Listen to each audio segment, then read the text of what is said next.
जय जगन्नाथ बंधुगण आज आम जानिबा 18 अगस्त 2026 मंगलवार दिन द्वादश राशि राशिफल विषय रे। एही दैनिक राशिफल चंद्रंक गोचर गणना को नहीं आधारित एवं चंद्रंक गोचर गणना आम जीवन रे बहुत प्रभाव पकई थाए।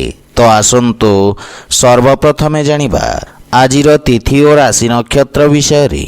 आज हेउची 18 अगस्त 2026 मंगलवार श्रावण शुक्ल पक्ष षष्ठी संध्या 5:51 गते सप्तमी। आज स्वाति नक्षत्र अहोरात्र। आज तुलाचंद्र अहोरात्र। आजिर सांवत्सरिक श्राद्ध षष्ठीर एकधिष्ठ पार्वण। आजिर शुभ बेला दिवा 8:07 रु 10:41 पर्यंत।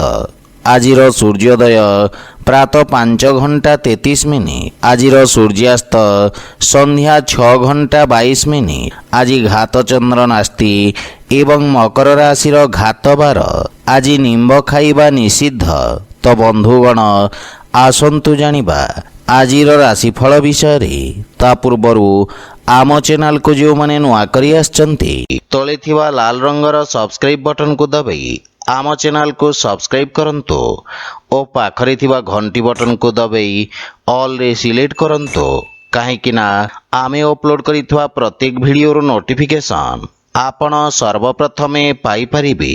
तो प्रथमे जानिबा मेष राशि विषय रे। आपणक सप्तम भाव रे चंद्रदेवंक गोचर आपणक सहयोगींक द्वारा लाभ प्रदान करिब।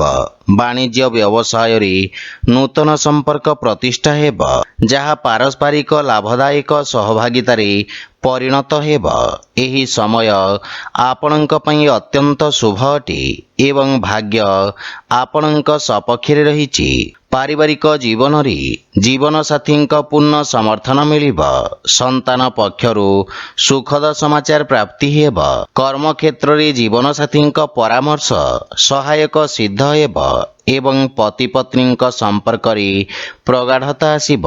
भाई और बंधु मानकर समग्र संगठन आपणक मन को खुशी एवं आत्मविश्वास रे परिपूर्ण करिब। विवाह योग्य व्यक्तिंक पई किछि भल प्रस्ताव आसी पारे।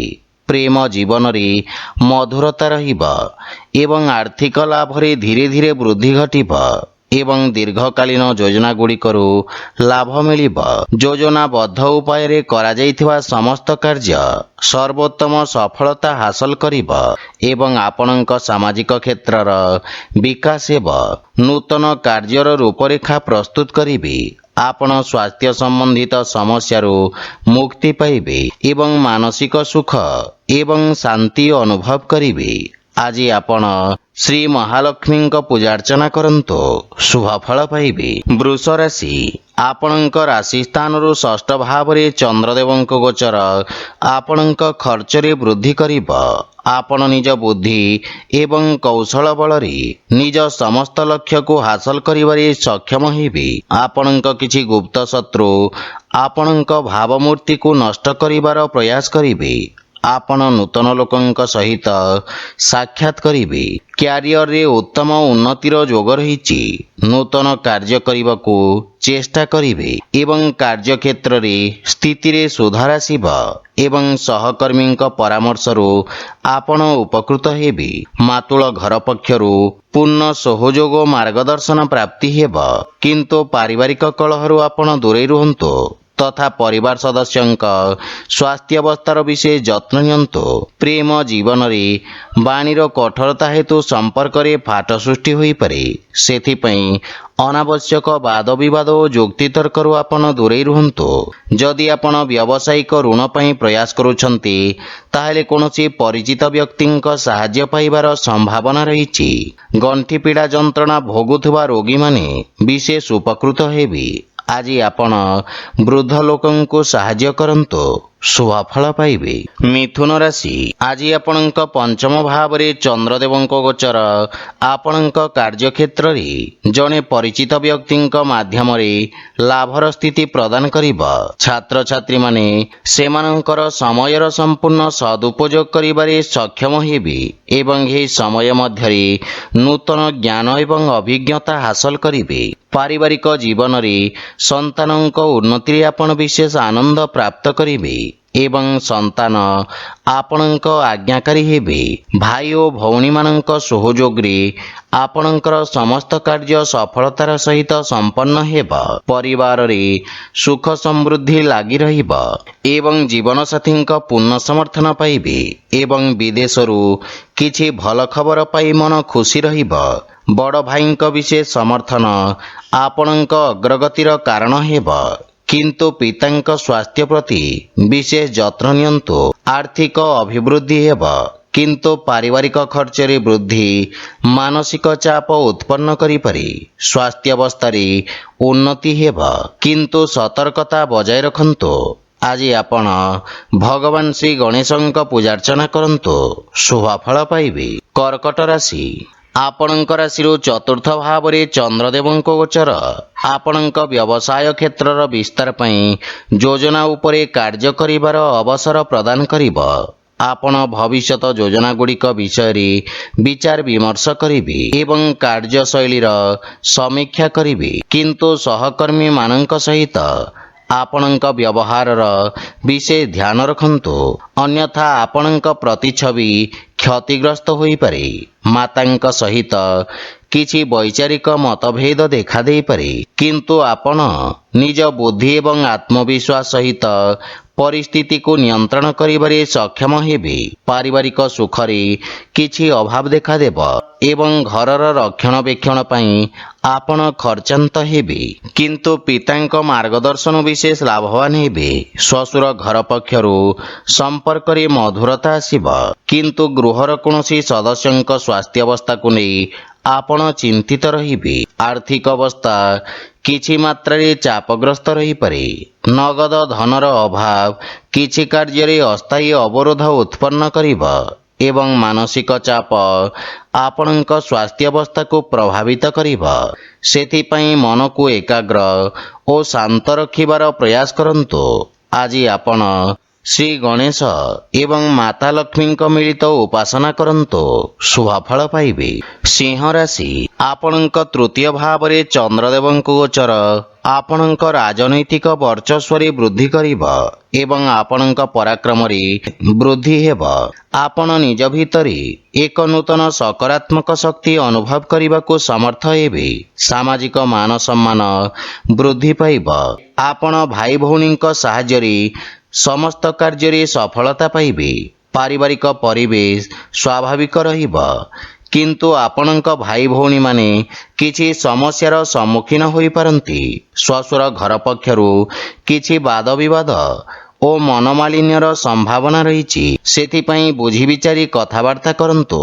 ଜୀବନସାଥୀଙ୍କ କିଛି ସ୍ୱାସ୍ଥ୍ୟ ସମ୍ବନ୍ଧିତ ସମସ୍ୟା ଦେଖାଦେଇପାରେ, ସେଥିପାଇଁ ମାନସିକ ଚିନ୍ତାକୁ ନିଜ ଉପରେ ପ୍ରଭାବୀ ହେବାକୁ ଦିଅନ୍ତୁ ନାହିଁ। ଆର୍ଥିକ ସ୍ଥିତି ଉତ୍ତମ ଅନୁକୂଳ ରହିଛି ଏବଂ କୌଣସି ପ୍ରକାର ଗୁପ୍ତ ମାର୍ଗ ମାଧ୍ୟମରେ ଧନ ପ୍ରାପ୍ତିର ସମ୍ଭାବନା ରହିଛି, କିନ୍ତୁ ସ୍ୱାସ୍ଥ୍ୟାବସ୍ଥାରେ ଅନିୟମିତ ରକ୍ତଚାପ ଜନିତ ସମସ୍ୟା ଦେଖାଦେଇପାରେ, ସେଥିପାଇଁ ସ୍ୱାସ୍ଥ୍ୟକୁ ଅଣଦେଖା କରନ୍ତୁ ନାହିଁ। ଆଜି ଆପଣ ଭଗବାନ କୃଷ୍ଣଙ୍କୁ ତୁଳସୀ ଦଳ ଅର୍ପଣ କରନ୍ତୁ, ଶୁଭଫଳ ପାଇବେ। କନ୍ୟା ରାଶି ଆପଣଙ୍କ ଦ୍ୱିତୀୟ ଭାବରେ ଚନ୍ଦ୍ରଦେବଙ୍କ ଗୋଚର ଆପଣଙ୍କ ବାଣୀକୁ ପ୍ରଭାବଶାଳୀ କରିବ ଏବଂ ଆପଣଙ୍କ ବ୍ୟକ୍ତିତ୍ୱରେ ଏକ ନୂତନ ଆକର୍ଷଣ ହେବ। ଲୋକମାନେ ଆପଣଙ୍କ ଠାରୁ ପରାମର୍ଶ ଏବଂ ମାର୍ଗଦର୍ଶନ ପ୍ରାପ୍ତ କରିବେ। ବକ୍ତୃତା ଏବଂ ଲେଖନୀ ସମ୍ବନ୍ଧିତ ବ୍ୟବସାୟରେ ଖ୍ୟାତିର ବିସ୍ତାର ହେବ ଏବଂ ନୂତନ ସୁଯୋଗ ମିଳିବ। ଆପଣଙ୍କ ବାଣୀର ମଧୁରତା ଆପଣଙ୍କ ସମ୍ପର୍କରେ ଏକ ନୂତନ ସତେଜତା ଆଣିବ ପାରିବାରିକ ଜୀବନରେ ସୁଖ ଏବଂ ସମୃଦ୍ଧତା ଆସିବ। ଆପଣ ଜୀବନସାଥୀଙ୍କ ଠାରୁ ସମ୍ମାନ ପ୍ରାପ୍ତ କରିବେ। ସାନ ଭାଇ ଭଉଣୀଙ୍କ ଠାରୁ ସ୍ନେହ ମିଳିବ ଏବଂ ସେମାନେ ଆପଣଙ୍କୁ ଅନୁସରଣ କରିବେ। ପ୍ରେମ ସମ୍ବନ୍ଧ ପାଇଁ ସମୟ ଉତ୍ତମ ଅନୁକୂଳ ରହିଛି ଏବଂ ପୂର୍ବରୁ ଲାଗି ରହିଥିବା ଦୂରତ୍ୱ ଦୂର ହେବ। ଆର୍ଥିକ ସ୍ଥିତି ଉତ୍ତମ ହେବାକୁ ଲାଗିବ। ଆୟର ନୂତନ ସ୍ରୋତରୁ ଧନ ପ୍ରାପ୍ତିର ଯୋଗ ରହିଛି। ଅଧିକାରୀ ବର୍ଗରୁ ଆପଣଙ୍କ କାର୍ଯ୍ୟକୁ ସମ୍ମାନ ପ୍ରାପ୍ତି ହେବ। ଛାତ୍ରଛାତ୍ରୀମାନେ ନିଜକୁ ଉପଯୁକ୍ତ ଭାବରେ ପ୍ରକାଶ କରିବାକୁ ସମର୍ଥ ହେବେ ଏବଂ ଉନ୍ନତିର ମାର୍ଗ ପ୍ରଶସ୍ତ ହେବ ଏବଂ ଆପଣଙ୍କ କାର୍ଯ୍ୟ ସବୁଠାରେ ପ୍ରଶଂସିତ ହେବ। ସ୍ୱାସ୍ଥ୍ୟାବସ୍ଥା ଉତ୍ତମ ଅନୁକୂଳ ରହିଛି ଏବଂ ଶ୍ୱାସ ସମ୍ବନ୍ଧିତ ରୋଗରେ ସୁଧାର ଆସିବ। ଆଜି ଆପଣ ଗୋମାତାଙ୍କୁ ଖାଇବାକୁ ଦିଅନ୍ତୁ, ଶୁଭଫଳ ପାଇବେ। ତୁଳା ରାଶି, ଆପଣଙ୍କ ରାଶି ସ୍ଥାନରୁ ଚନ୍ଦ୍ରଦେବଙ୍କ ଗୋଚର ଆପଣଙ୍କୁ ପୂର୍ବରୁ ଚାଲିଥିବା କିଛି ସମସ୍ୟାରୁ ମୁକ୍ତି ପ୍ରଦାନ କରିବ। ଆପଣଙ୍କ ବ୍ୟକ୍ତିତ୍ୱରେ ଆକର୍ଷଣ ଏବଂ ସୌନ୍ଦର୍ଯ୍ୟ ଆଣିବ। କାର୍ଯ୍ୟକ୍ଷେତ୍ରରେ ଆପଣ କରିଥିବା ପରିବର୍ତ୍ତନରୁ ସକାରାତ୍ମକ ପରିଣାମ ପ୍ରାପ୍ତି ହେବ ଏବଂ ଆପଣଙ୍କ ବ୍ୟବହାରିକ ଚିନ୍ତାଧାରା ଆପଣଙ୍କୁ ସମାଜରେ ସମ୍ମାନ ପ୍ରଦାନ କରିବ। ଛାତ୍ରଛାତ୍ରୀଙ୍କ ପାଇଁ ଇଚ୍ଛାକୃତ କ୍ଷେତ୍ରରେ ଉଚ୍ଚଶିକ୍ଷାର ମାର୍ଗ ପ୍ରଶସ୍ତ ହେବ। କାର୍ଯ୍ୟକ୍ଷେତ୍ରରେ ଜୀବନସାଥୀଙ୍କ ପରାମର୍ଶ ସହାୟକ ସିଦ୍ଧ ହେବ ଏବଂ ଜୀବନସାଥୀଙ୍କ ସହିତ ସମ୍ପର୍କରେ ପ୍ରଗାଢ଼ତା ଆସିବ।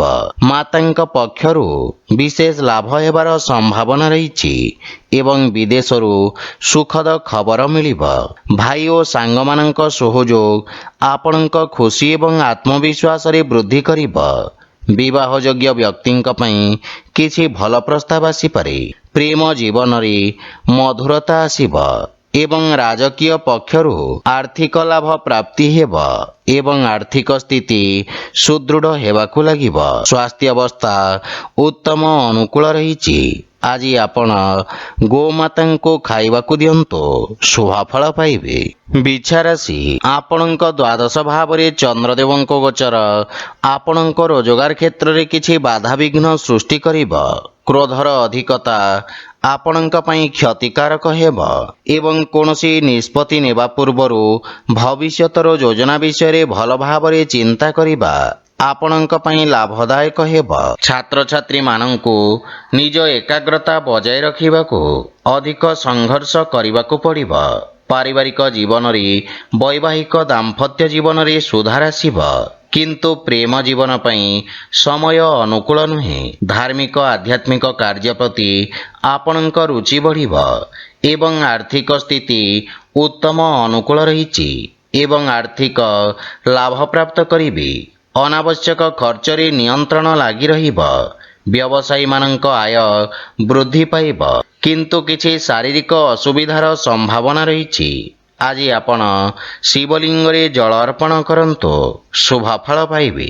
ଧନୁରାଶି, ଆପଣଙ୍କ ଏକାଦଶ ଭାବରେ ଚନ୍ଦ୍ରଦେବଙ୍କ ଗୋଚର ଆପଣଙ୍କ ଲାଭର ସ୍ଥିତିକୁ ବୃଦ୍ଧି କରିବ।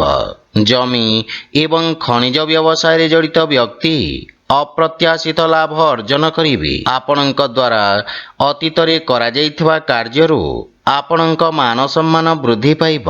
ପାରିବାରିକ ଜୀବନରେ କିଛି ଶୁଭ ସମାଚାର ପାଇବାରୁ ମନରେ ପ୍ରସନ୍ନତାର ଭାବ ରହିବ ଏବଂ ପରିବାରରେ ସୁଖଦ ବାତାବରଣ ଲାଗି ରହିବ। ଗୃହର ଛୋଟ ସଦସ୍ୟଙ୍କ ସହିତ ଉତ୍ତମ ସମୟ ଅତିବାହିତ କରିବେ। ପରିବାରରେ ସମସ୍ତଙ୍କ ସହିତ নম্রতাପୂର୍ଣ୍ଣ ଆଚରଣ ଦ୍ୱାରା ଲାଭ ଏବଂ ମାନସିକ ଶାନ୍ତି ପ୍ରାପ୍ତି ହେବ। ଆପଣଙ୍କ ପ୍ରଭାବଶାଳୀ ବାଣୀ ଛୋଟ ଭାଇମାନଙ୍କ ସହିତ ସମ୍ପର୍କକୁ ସୁଦୃଢ଼ କରିବ ଏବଂ ସେମାନେ ଆପଣଙ୍କ ଅନୁସରଣ କରିବେ। ପିତାଙ୍କ ପୂର୍ଣ୍ଣ ସହଯୋଗ ଲାଗି ରହିବ। ଆର୍ଥିକ ସ୍ଥିତି ଆହୁରି ସୁଦୃଢ଼ ହେବାକୁ ଲାଗିବ ତଥା ପୂର୍ବରୁ ବକେୟା ଦେଇଥିବା ଅର୍ଥ ଆପଣ ଆଜି ଫେରି ପାଇବେ ଏବଂ କିଛି ମାନ୍ୟଗଣ୍ୟ ବ୍ୟକ୍ତିଙ୍କ ସହିତ ସାକ୍ଷାତ କରିପାରନ୍ତି। ବାଣିଜ୍ୟ ବ୍ୟବସାୟରେ ଉନ୍ନତି ହେବ ଏବଂ ଦୀର୍ଘ ଦିନ ଧରି ଥିବା ସ୍ୱାସ୍ଥ୍ୟ ସମସ୍ୟାର ସମାପ୍ତ ହେବ। ଆପଣ ଶକ୍ତିଶାଳୀ ଏବଂ ପରିଶ୍ରମୀ ହେବେ। ଆଜି ଆପଣ ଗାୟତ୍ରୀ ମନ୍ତ୍ର ପାଠ କରନ୍ତୁ, ଶୁଭ ଫଳ ପାଇବେ। ମକର ରାଶି, ଆଜି କାର୍ଯ୍ୟକ୍ଷେତ୍ରରେ ନୂତନ ଯୋଜନା ଦ୍ୱାରା ଅଗ୍ରଗତି ହେବ। ବ୍ୟବସାୟୀମାନେ ନୂତନ ରୋଜଗାର ଏବଂ ଉନ୍ନତ ନିଯୁକ୍ତିର ସୁଯୋଗ ପାଇବେ ଏବଂ ଉଚ୍ଚ ଅଧିକାରୀଙ୍କ ସମ୍ପୂର୍ଣ୍ଣ ସହଯୋଗ ମିଳିବ। ରାଜକୀୟ ପକ୍ଷରେ ଜଡ଼ିତ ଲୋକମାନେ ଆର୍ଥିକ ଦୃଷ୍ଟିରୁ ଉପକୃତ ହେବେ। ନୂତନ ବ୍ୟବସାୟ ଆରମ୍ଭ କରିବା ପାଇଁ ଦିନଟି ଉତ୍ତମ ଅନୁକୂଳ ରହିଛି। ଲାଭର ସ୍ଥିତି ଉତ୍ତମ ରହିଛି। ଆପଣଙ୍କ ନୂତନ ଚିନ୍ତାଧାରା ଏବଂ କ୍ରାନ୍ତିକାରୀ ଭାବନା ଆପଣଙ୍କ କାର୍ଯ୍ୟକ୍ଷେତ୍ରରେ ଉତ୍ତମ ପରିଣାମ ପ୍ରଦାନ କରିବ। ପାରିବାରିକ ଜୀବନରେ ପିତାଙ୍କ ସହିତ ସମ୍ପର୍କ ସୁଦୃଢ଼ ହେବ ଏବଂ ପରିବାରରେ ଏକ ମନୋରମ ପରିବେଶ ରହିବ। ସନ୍ତାନ ଆପଣଙ୍କ ମାର୍ଗଦର୍ଶନର ଅନୁସରଣ କରିବେ ଏବଂ ଆପଣ ଜୀବନସାଥୀଙ୍କ ଭାବନାକୁ ସମ୍ମାନ କରିବେ। ପରସ୍ପର ପ୍ରତି ପ୍ରେମ ଭାବ ବୃଦ୍ଧି ପାଇବ ଏବଂ ନୂତନ ଆୟର ଉତ୍ସ ସୃଷ୍ଟି ହେବ। ଆର୍ଥିକ ସ୍ଥିତି ସୁଦୃଢ଼ ହେବାକୁ ଲାଗିବ। ସ୍ୱାସ୍ଥ୍ୟାବସ୍ଥା ଉତ୍ତମ ଅନୁକୂଳ ରହିଛି, କିନ୍ତୁ ଶ୍ୱାସ ସମ୍ବନ୍ଧିତ ରୋଗୀ ବିଶେଷ ସାବଧାନ ରହିବା ଉଚିତ। ଅନାବଶ୍ୟକ ଯାତ୍ରାରୁ ଆପଣ ଦୂରେଇ ରୁହନ୍ତୁ। ଆଜି ଆପଣ ଗୋମାତାଙ୍କୁ ଖାଇବାକୁ ଦିଅନ୍ତୁ, ଶୁଭ ଫଳ ପାଇବେ। କୁମ୍ଭ ରାଶି, ଚନ୍ଦ୍ରଦେବଙ୍କ ନବମ ଭାବରେ ଗୋଚର ଆପଣଙ୍କ ପାଇଁ ଭାଗ୍ୟବର୍ଦ୍ଧକ ରହିବ।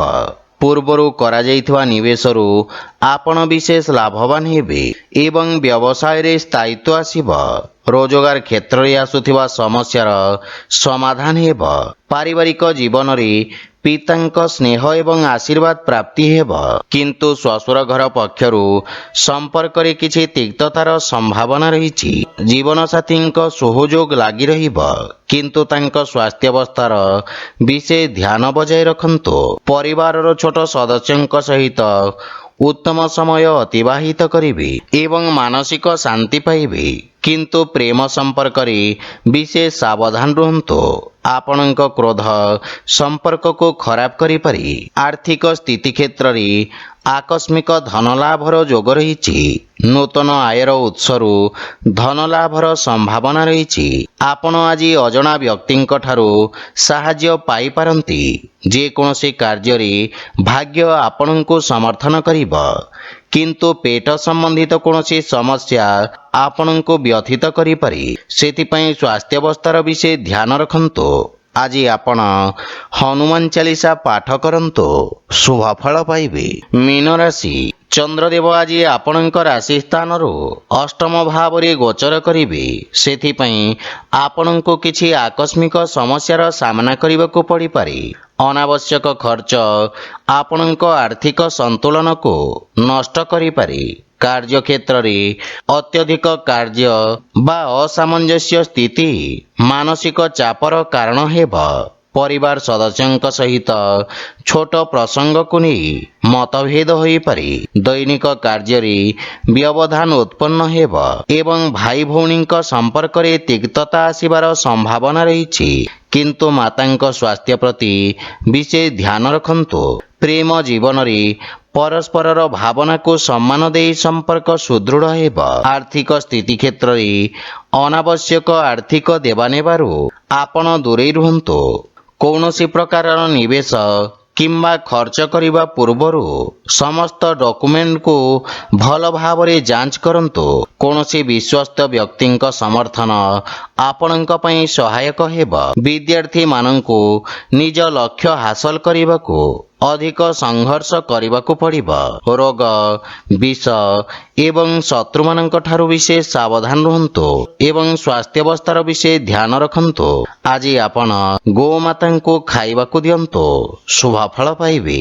ତ ବନ୍ଧୁଗଣ, ଏହା ଥିଲା ଆଜିର ରାଶିଫଳ ବିଷୟରେ। ଯଦି ଭିଡ଼ିଓଟି ଆପଣମାନଙ୍କୁ ଭଲ ଲାଗିଥାଏ, ଲାଇକ୍, ସେୟାର ଓ କମେଣ୍ଟ କରି ଜଣାନ୍ତୁ ଏବଂ ଆମ ଚ୍ୟାନେଲକୁ ସବସ୍କ୍ରାଇବ୍ କରନ୍ତୁ। ଜୟ ଜଗନ୍ନାଥ।